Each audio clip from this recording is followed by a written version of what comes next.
lõputust vihmast hall on päev, lubasid sa, et sind veel näen. Olime koos, kuid kadusid. Veronikal lausa meeldib meid õpetada. Ta murrab oma jala ära, aga ta tuleb ikka kooli, et meid targaks teha. Ta tuleks kas või läbi vee ja tule ja vasktorruda, et meid harida. Jah, ta on meile nagu eeskuju, kuna väljaspool kooli tegeleb ta ka oma huvidega, näiteks võrkpall, laulmine. Ja ta võtab väga aktiivselt osa ka kooliüritustel. Ta on meile sõbra eest, kui tundides püsib kord ja hea õppimisõhkkond. Alati, kui meil on mingit asja vaja organiseerida, siis seda ei tee mitte õpetaja, vaid ta laseb meil seda teha rühmatööna. See õpetab meile koostööd ja kuidas organiseerida asju. Me oleme kõik üksteise eest väljas.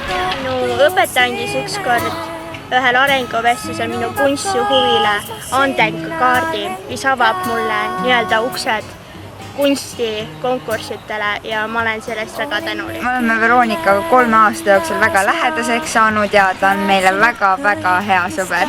Me veedame väga palju aega koos, me teeme ühiseid klassiõhtuid ja piknikke koos vanematega. Veronika on kahtlemata maailma kõige parem klassijuhataja.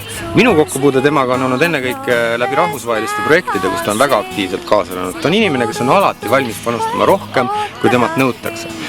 Esiteks ta oli valmis õpetama siin 4 Itaalia vahetusõpilasele eesti keelt.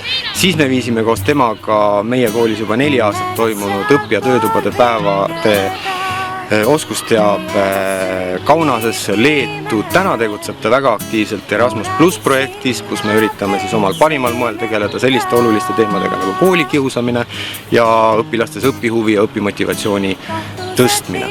Ja sellesse projekti on kaasatud ka kõik tema klassiõpilased. Õpetaja Veronika Uibo on väga empaatiline noor õpetaja. Ja mina olen tähele pannud, et koolinoortega on tal suur oskus samastuda ja sageli leiab ta aega ja tahtmist leida kõikidele mõttekohtadele, headele või halbadele positiivset lahendust.